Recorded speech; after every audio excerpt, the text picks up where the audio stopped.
नमस्कार दोस्तों, मैं हूँ राहुल और आप देख रहे हैं पॉडकास्ट विद राहुल, मतलब राहुल के साथ।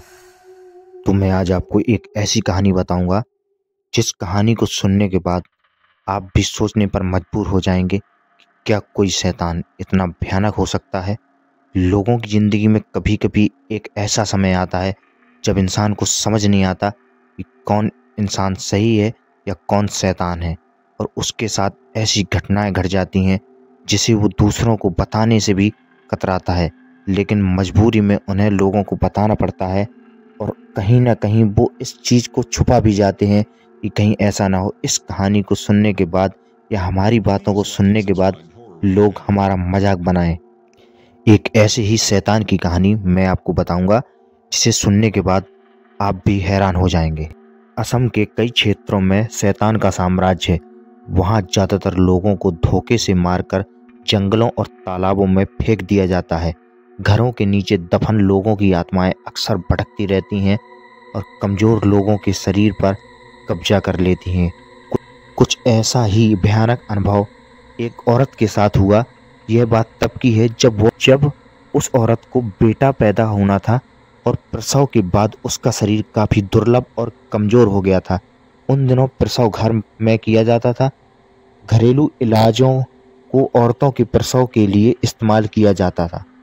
वह औरत प्रसव के बाद आराम कर रही थी और उसके नवजात बच्चे को उसकी सास नहलाकर दूसरे कमरे में ले गई।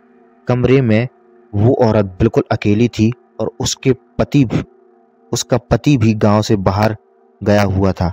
घर में सिर्फ वो और उसकी सास थी। प्रसव के बाद उस औरत को थकान के मारे नींद आ गई और वह सो गई। एक आहट से उसकी नींद खुली। उसने सामने एक खिड़की पर एक काला साया कमरे में आते हुए देखा। उस काले साये के बाल हवा में लहरा रहे थे और उसकी आकृति बहुत ही भयानक थी। वो अपने हाथ उस औरत की तरफ बढ़ा चला आ रहा था। इतने में वो औरत जोर से चीखी और उसकी सास वहां पहुंच गई।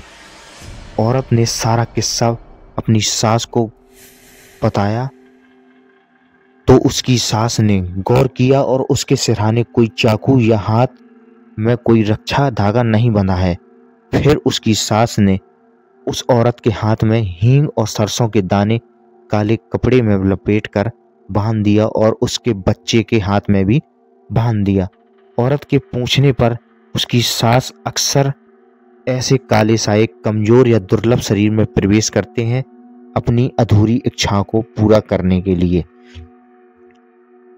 प्रसव के बाद उसकी सास उस औरत के पास सुरक्षा धागा और सिरहाने चाकू रखना भूल गई थी, इसीलिए उस औरत को काले साये का सामना करना पड़ा। कुछ खतरे इतनी आसानी से नहीं टलते। सास को आधी रात को घर के पीछे से किसी के रोने की आवाज आ रही थी। जब उन्होंने देखा तो एक काला साया वहां खड़ा था। सास ने जोर से चिल्ला के पूछा, आखिर तुम हो कौन? क्यों हमारे पीछे पड़े हो? काले साये ने डरावनी आवाज में जवाब दिया, यह मेरा घर है, चले जाओ यहां से वरना तुम्हारा परिवार भी मारा जाएगा। सास उस वाक्य से बहुत डर गई थी क्योंकि अब घर में एक नवजात बच्चे को भी उस काले साये से खतरा था।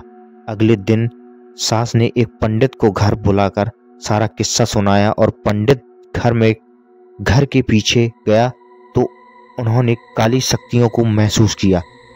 पंडित ने सारा मुआयना करके कहा, इस इलाके में जितने भी घर बने हुए हैं उन सब के नीचे कई लाशें दफन हैं। यह इलाका पहले घना जंगल हुआ करता था और फिर यहाँ धीरे धीरे लोग बसने लगे। इस घर का कोई ऐसा ही राज होगा जो आपको जीने नहीं देगा। ऐसे शापित स्थान निर्दोष परिवारकों की बलि मांगते हैं।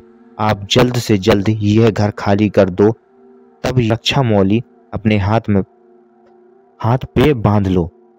उस औरत के पति को वापस आने में 2 दिन बाकी थे। बिना वक्त गवाए उसकी सास और वह औरत अपना सामान बांधकर दूसरे गांव चले गए और उस औरत ने अपने पति को खत लिखकर सूचित कर दिया।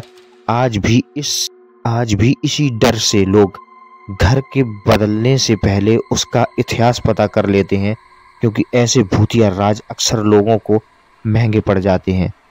तो दोस्तों, नमस्कार दोस्तों। तो अभी तक आप थे राहुल के साथ और आप सुन रहे थे पॉडकास्ट विद राहुल।